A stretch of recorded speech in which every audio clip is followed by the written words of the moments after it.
जी hello दोस्तों, मैं हूं कमर चीमा। उम्मीद है आप लोग ठीक होंगे। दोस्तों, खबरें ये आ रही हैं कि भारत 65% जो डिफेंस इक्विपमेंट है वो डोमेस्टिकली बनाता है। और खबरें तो ये भी आ रही हैं कि अब रशिया रशिया जो है वो मेड इन इंडिया बूट इस्तेमाल करता है। वो बूट जो बिहार के अंदर बनाए जाते हैं उनको इस्तेमाल कर रहा है। कहा जा रहा है कि ये जो 65% डिफेंस इक्विपमेंट है ये डोमेस्टिकली मैन्युफैक्चर किया जाता है। और इंडिया जो जो इंपोर्ट के ऊपर अपनी डिपेंडेंसी थी उसको खत्म कर रहा है। इंडिया सेल्फ रिलायंस की तरफ जा रहा है, आत्मनिर्भर भारत की तरफ जा रहा है। लेकिन अगर मैं आपको थोड़ा सा पीछे ले जाऊं तो जो सिपरी का डाटा है वो हमें ये बताता है कि Bharat was the largest arms importer in the world from 2019 to 2023। Largest arms importer in the world Bharat था, आर्म्स इंपोर्टर। यहां से आपको पता चलेगा कि भारत जो है वो किस तरह शिफ्ट कर रहा है और उसकी वजूहात जो है वो बड़ी इंपॉर्टेंट है। एक तो सारी बात है, हमेशा याद रखें, जो पॉलिटिकल ड्राइव है ना, पॉलिटिकल मोटिवेशन, जब तक पॉलिटिशियंस ना ये फैसला करें तब तक ये फैसला नहीं हो सकता। लेकिन the second most important thing after this the political support या जो पॉलिटिकल मूव है उसके बाद द फॉरेन डायरेक्ट इन्वेस्टमेंट, जो पैसे का फ्लो है डिफेंस सेक्टर में आया है। बेसिकली इंडिया ने अपनी इकोनॉमी को कर दिया लिबरलाइज। जब लिबरलाइज किया और पर्टिकुलरली सितंबर 2020 में, किस चीज में कि हमें पैसा चाहिए डिफेंस सेक्टर के अंदर। कहा जा रहा है कि जो 74% जो फॉरेन डायरेक्ट इन्वेस्टमेंट है वो ऑटोमेटिक रूट से आई है। और ऑलमोस्ट इतना ही कोई पैसा जो है, एक बड़ी तादाद में पैसा जो है वो सरकारी तरीके से आया है। मतलब कि कुछ तो प्राइवेट सेक्टर से आ रहा है, कुछ सरकारी तौर पे भी दुनिया से लोग यहाँ पे इन्वेस्ट कर रहे हैं। अब ये जो इनिशिएटिव था make in India initiative, all दो ये जितनी भी इंडिया इन्वेस्टमेंट्स कर रहा है या जो भी डिफेंस मैन्युफैक्चरिंग हो रही है, ये उस लेवल की या कैलिबर की नहीं है कि इंडिया अपनी एयरफोर्स, नेवी और फौज को उस मुकाम पे ले जाए कि जहां पे फॉर एग्जांपल राफेल तो अभी भी इंपोर्ट करने पड़ रहे हैं। उसके बाद MQ-9 भी जो ड्रोन्स थे अभी भी इंपोर्ट करने पड़ रहे हैं। खास तौर पे अपनी नेवी के हवाले से बहुत कुछ चीजें जो है वो इंपोर्ट करने पड़ रही हैं। टेक्नोलॉजी इंटेलिजेंस गैदरिंग के लिए बहुत सारी चीजें इंपोर्ट करने पड़ी, वो चीजें अपनी जगह। लेकिन इन्होंने जो मोमेंटम पकड़ा है वो उन चीजों से पकड़ा है जो जो मेक इन इंडिया इनिशिएटिव है, ये उन चीजों से पकड़ा है जो बेसिकली छोटे लेवल की चीजें थी। मिसाल के तौर पे उसमें मैं बताता हूं आपको। अब ये बेसिकली प्राइवेट सेक्टर की जो पार्टिसिपेशन है, फिर टेक्नोलॉजिकल इनोवेशन जो है और एडवांस मिलिट्री प्लेटफॉर्म तब बनते हैं जाके अगर प्राइवेट सेक्टर इसमें इन्वॉल्व हो। ये आत्मनिर्भर भारत का जो आइडिया था, it would have got failed in case government इस चीज में आती। और जो मौजूदा इस वक्त तो जो निर्मला है, मैडम निर्मला, जो कि फाइनेंस मिनिस्टर हैं इंडिया की, उनका जैसे था कि जी एयर इंडिया हम क्यों चला रहे हैं, गवर्नमेंट का काम ही नहीं है कारोबार करना, ये काम प्राइवेट सेक्टर का कारोबार करना है। So that gives the message to the private sector कि भाई साहब आप सामने आए और अपना काम करें। ये जो सेल्फ रिलायंस है एंड मॉडर्नाइजेशन है, ये प्राइवेट सेक्टर ने समझा कि हमारे लिए इसके अंदर अब अपॉर्चुनिटीज मौजूद हैं। अब जो जो कैबिनेट कमेटी है जो सिक्योरिटी के ऊपर और जो जो प्रोक्योरमेंट करती है, वो फॉर एग्जांपल कहती है जी हमें advance stored artillery gun system चाहिए। ठीक है जी। तो वो ये सारी की सारी जिसे कहते हैं ना इंटरनली डेवलप हुई। जैसे फॉर एग्जांपल आपने सुना होगा अदानी डिफेंस, टाटा डिफेंस, ये लोग जो अंबानी जो है, ये बड़े लोग जो थे, बिजनेसमैन जो थे, ये उसमें आ गए। और मॉडर्न वॉरशिप्स चाहिए, फाइटर जेट्स चाहिए, आर्टिलरी सिस्टम्स चाहिए, कटिंग एज वेपन चाहिए। ये इंडिया इस डिफेंस मैन्युफैक्चरिंग की के अंदर इंडिया ये समझता है कि अगर अगर हमने खुद इसमें ना इन्वॉल्व हुए, यानी कि अगर हमने एक्सपोर्ट ना किया, तो हमारा वो जो ग्लोबल पावर का स्टेटस है वो हम अचीव नहीं कर पाएंगे। कहा जा रहा है कि जो टोटल डिफेंस प्रोडक्शन इंडिया के अंदर हो रही है उसमें 21% जो है वो प्राइवेट सेक्टर है। तो इससे आप अंदाजा लगाएं that how they are making their way, वो कैसे अपने रास्ते बना रहे हैं। सो प्राइवेट सेक्टर को आपको सामने लेके आना पड़ता है। और ये जो मेक इन इंडिया इनिशिएटिव है, और जिसमें मैंने आपको बताया कि एडवांस मिलिट्री प्लेटफॉर्म्स हैं, जिसमें एक बना रहे हैं वो धनुष आर्टिलरी गन सिस्टम है। इसी तरह एक एडवांस स्टोर्ड, जैसे मैंने पहले बताया, advance stored artillery gun system है। जो मेन उनके जो बैटल टैंक है अर्जुन, लाइट कॉम्बैट एयरक्राफ्ट तेजस, आप देखें ना, ये जो for example battle tank Arjun है, जब ये दुनिया में जाएगा, फॉर एग्जांपल कोई मुल्क इसको खरीदेगा, ठीक है। हालांकि वैसे अगले दिन जो इंडिया ने 54,000 करोड़ रुपया लगाया है, उसमें से बहुत सारा जो इंजन है वो रशिया से इंपोर्ट कर रहे हैं। So I think there is a two way game going on. एक ये है कि अपनी अपनी मैन्युफैक्चरिंग करो, दूसरी ये है कि वो जो इक्विपमेंट ऑलरेडी मौजूद है उसका अभी असला उसकी जो अपग्रेडेशन के लिए, उसकी रेनोवेशन करने के लिए, उसके मेंटेनेंस के लिए जो पैसा चाहिए होता है, वो still that money is needed, तो उसके लिए वो पैसा भेज रहे हैं। अब इंडिया अपनी आइडियोलॉजी, अपना कल्चर, अपनी वैल्यू, अपनी सिविलाइजेशन, अपनी हिस्ट्री, अपनी वो जिसे कहते हैं ना इंडियन वे ऑफ लाइफ जो है, वो अब एक्सपोर्ट करेगा इन टर्म्स ऑफ वेपन्स की शक्ल में। जैसे हम लोग फॉर एग्जांपल आप नाम दे देते हैं, जैसे जी लाइट कॉम्बैट एयरक्राफ्ट तेजस है, एडवांस लाइट हेलीकॉप्टर है, फिर उसके बाद आकाश मिसाइल सिस्टम है, इसी तरह वेपन लोकेटिंग रडार है, बहुत सारे जो नेवल एसेट्स हैं including destroyers, indigenous aircraft carriers हैं, सबमरीन्स हैं, ऑफशोर पेट्रोल वेसल्स हैं, ये सारी की सारी चीजें जो हैं इसके ऊपर वो मुसलसल लगे हुए हैं। इंडिया कह रहा है, जो इंडिया की आप देखें ना, ये थोड़ी सी अब यू हैव टू अंडरस्टैंड कि इनकी जो अप्रोच है वो क्या है। इंडियन डिफेंस प्रोडक्शन ये कह रही है कि उनकी जो प्रोडक्शन है, यानी कि इंडियन डिफेंस इंडस्ट्री ये कह रही है कि उनकी जो प्रोडक्शन है that has reached about $14.80 billion in the financial year 2024. Now this is a significant development in making India initiative के अंदर, ये मिनिस्ट्री ऑफ डिफेंस में करंटली अगर आप देखें, जैसे मैंने बताया कि 65% जो डिफेंस इक्विपमेंट है वो डोमेस्टिकली मैन्युफैक्चर हो रहा है, 65%। और ये जो अच्छा, वो बुलेट प्रूफ जैकेट्स भी बना रहे हैं, डॉर्नियर भी बना रहे हैं, चीता जो हेलीकॉप्टर्स हैं उसके ऊपर भी काम हो रहा है, फास्ट जो इंटरसेप्टर बोट्स हैं वो भी हैं, लाइट वेट टॉर्पीडोज भी बनाते हैं वो, ठीक है। अभी जैसे फॉर एग्जांपल इंडोनेशिया के जो प्रेसिडेंट आए हुए थे, तो उनको क्या कहा, उन्होंने कहा जी हम तो आपको देंगे ब्रह्मोस, हम आपको क्या देंगे, ब्रह्मोस, ठीक है जी, हम आपको ब्रह्मोस देंगे, ठीक है। और वो ब्रह्मोस क्यों देंगे, इसलिए देंगे बिकॉज दे अंडरस्टैंड कि यार अगर हमने जिसे कहते हैं ना ब्रह्मोस देंगे तो एक शायद हम कोई बड़ी चीज कर सकेंगे, ठीक है जी, हम ब्रह्मोस देंगे तो हम शायद दुनिया में जिसे कहते हैं ना एक बड़ी चीज कर सकेंगे। सो मुझे ऐसे लगता है कि this is something very very interesting, जिसको जो है मेरा ख्याल है इंडियंस करना चाहते हैं, लेकिन इसको this is an interesting development. India ये कह रहा है कि हम 2029 तक बाय 2029 $35 बिलियन की डिफेंस प्रोडक्शन करना चाहते हैं। अब $35 बिलियन एक बहुत बड़ी अमाउंट है।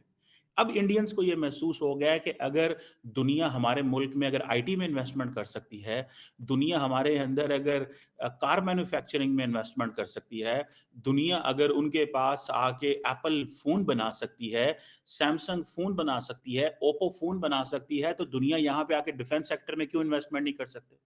सो उन्होंने जो अपनी इकोनॉमी को लिबरलाइज किया है, सो इसी का वो फायदा उठा रहे हैं कि आए 2029 तक हम $35 अरब पे डिफेंस प्रोडक्शन लेके जाएंगे, लेकिन because only if there is a foreign direct investment। foreign direct investment अगर 74% है तो उससे फायदा वो उठा रहे हैं, वो और भी इस तरह की इन्वेस्टमेंट्स लेके आना चाहते हैं।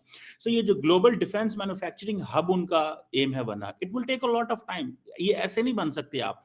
लेकिन मैं आपको एक बात बताऊं, देखिए F-35 जैसी जो मशीन बनाना इंतहाई मुश्किल काम है, जिसकी मालियत $80 मिलियन है या 90 मिलियन या $110 मिलियन है, लेकिन अगर आप रशियन फौजियों के लिए बिहार में बूट बना रहे हैं तो it gives you an equal value कि आप ये चीजें कर सकते हैं। अच्छा, पाकिस्तान के अंदर भी ये चीजें हैं डिफेंस मैन्युफैक्चरिंग के हवाले से। पाकिस्तान के अंदर वाह फैक्ट्री है, हैवी इंडस्ट्रियल कॉम्प्लेक्स टेक्सला है, मैंने इनको विजिट किया बहुत पहले जो यूनिवर्सिटी के स्टडी टूर्स के तौर पे। लेकिन हम यहाँ पे चीजें कर सकते हैं। अब फॉर एग्जांपल ये जो एडवांस्ड जो लेवल पे जो डिफेंस इक्विपमेंट बनाना है, मैं समझता हूँ ये तभी होता है जब आप पॉलिटिकल सपोर्ट होती है आपको, जब आपके साथ पूरे का पूरा सिस्टम खड़ा होता है। जब आपके साथ सिस्टम खड़ा ना हो तब तक चीजें नहीं हो सकती। आप देखें ना हेलीकॉप्टर्स बनाना, ठीक है जी, टॉर्पीडोज बनाना, रशियन आर्मी के लिए घेर बनाना। अब इसमें एक सेंट्रल क्वेश्चन है जिसको समझना जरूरी है। वो सेंट्रल सवाल ये है कि इंडिया की जो मैन्युफैक्चरिंग कॉस्ट है और जो मैन्युफैक्चरिंग कॉस्ट यूरोप के अंदर आनी है या अमेरिका के अंदर आनी है या कनाडा के अंदर आनी है या जो रशिया के अंदर आनी है, उसमें बहुत ज्यादा फर्क है। देखिए इंडियंस, एक तो 1.4 बिलियन की पॉपुलेशन, सस्ती लेबर, अच्छी लेबर, ट्रेंड लेबर। भाई एप्पल क्यों इंडिया के अंदर आया और एप्पल क्यों चाइना जाता है? एप्पल की जब टिम कुक से आप पूछें कि क्यों चाइना जाते हैं, मैन्युफैक्चरिंग करते हैं, वो कहते हैं कि China is not a cheap country, वहां पे कुछ सस्ती लेबर वाला ये जो कॉन्सेप्ट है, ये वो कहते हैं हमें इस कॉन्सेप्ट की कोई समझ नहीं है। हमें जिस कॉन्सेप्ट की समझ है कि the level of skilled labor which we need, that level of skilled labor is available in China and now India is emerging in this. So इसमें ये हमें काम करने की जरूरत है।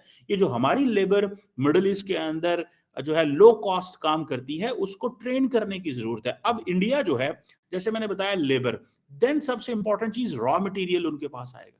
Why Dr. Shankar keeps on talking always about one thing and that is supply chain, resilient supply chain। अगर आपने ये लफ्ज सुना हो उनके मुंह से, जो resilient supply chain है, coupled with your labor, coupled with your supported by the government, supported by the foreign direct investment and then supported by the low cost price।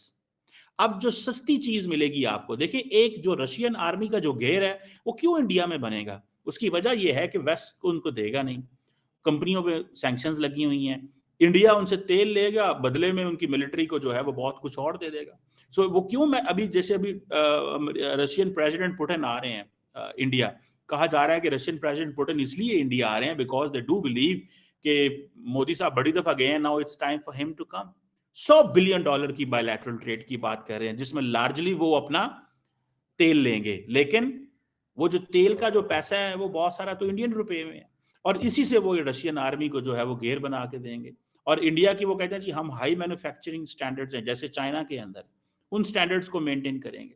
सो ये जो फॉरेन जो सस्ती चीज बनाते हैं, ये वो सस्ती चीज चाहिए। अभी हाल ही में जब नरेंद्र मोदी फ्रांस थे, तो फ्रांस भी इंडिया से जो मिलिट्री हार्डवेयर खरीद रहा है, अमेरिका भी मिलिट्री हार्डवेयर खरीदेगा। क्यों? Because of the low cost. ये जो कीमत कम है, ये चाइना और इंडिया के अंदर, डेवलपिंग कंट्री के अंदर लेबर लॉज वो नहीं है। अब देखें, India doesn't follow the international labour laws always and everywhere, जिस तरह पाकिस्तान में कोई फॉलो नहीं करता। पाकिस्तान में मिनिमम वेज 37,000 रुपीज है, but who page the employees 37,000 rupees? कोई भी तो नहीं पे करता। सो मुझे लगता है कि ये एक चीज है जिसको थोड़ा सा अंडरस्टैंड करना चाहिए, ये चीज है जिसको थोड़ा सा समझना चाहिए। मुझे ऐसे लगता है कि ये they are putting a lot of money and resources, ये इस चीज में बहुत सारा पैसा लगा रहे हैं और वो समझते हैं कि इंडिया जो है वो रशिया से और वेस्टर्न मुल्क से डिफेंस इक्विपमेंट खरीदता रहेगा। That defence equipment which is of significance, which is of value. अब इंडिया जो अब सबसे बड़ा आर्म्स इंपोर्टर रहा है दुनिया के अंदर 2023 तक, वो क्यों रहा है? वो क्यों रहा है ये आर्म्स इंपोर्टर? क्यों वेस्टर्न इंफ्रास्ट्रक्चर वो इंडिया बाय करता है? वो क्योंकि चाइना के लिए उनको बाय करना पड़ता है। लेकिन इंडिया छोटी छोटी चीजें, अब 100 मुल्कों को फॉर एग्जांपल वो अपने डिफेंस हार्डवेयर जो है, डिफेंस इक्विपमेंट भेज रहे हैं। किसी को जूते चाहिए, किसी को कुछ चाहिए, किसी को कुछ चाहिए, तो वो इसीलिए भेज रहे हैं। अब देखें for example over the last decades India ने $60 अरब स्पेंड किया है रशिया से वेपन लेने में। अब इंडिया एक एक रुपया रशिया से वापस लेके आएगा। And this is what the Stockholm International Peace Research Institute की रिपोर्ट के मुताबिक बात है। ठीक है जी। सो इंडिया जो है, जिसे वो कहते हैं ना, अब इंडिया ने वो डिफेंस इक्विपमेंट्स कम कर दी है। इंडिया की जो defence dependency that used to be 76% in 2009 से लेके 2013 तक, और अब वो जो डिफेंस जो इंडिया की इंपोर्ट है that has reduced to 36%. So from 76%, India की जो defense import है from Russia that has reduced to 36% in the last 5 years अगर आप देखें। So ये आप देखें कि 1960 से, वो जिसे कहते हैं ना, अभी डॉक्टर जयशंकर को आप कल शायद सुन रहे होंगे, वो कहते हैं कि हम तो अमेरिका से डिफेंस इक्विपमेंट लेना चाहते थे, अमेरिका में नहीं देना चाहता था। तो जब पाकिस्तान ने F-16 लिए, तो that was a moment India felt कि भाई उनको दे दिए, हमें कुछ नहीं दे रहे। तो India was rushing towards Russia. और अब जैसे इंडिया को वेस्टर्न वर्ल्ड ने ओपन अप हुआ है, वेस्टर्न वर्ल्ड के पास वो गए हैं, तो इंडिया ने रशिया से सप्लाई लेना बंद कर दी। सो 76% जो डिफेंस इक्विपमेंट रशिया से आ रहा था वो 36% पे आ गया है। और अमेरिका के साथ इंडिया ने पिछले 10-12 सालों में 20 अरब डॉलर से ज्यादा का असला खरीदा होगा, 20 बिलियन डॉलर से ज्यादा का असला।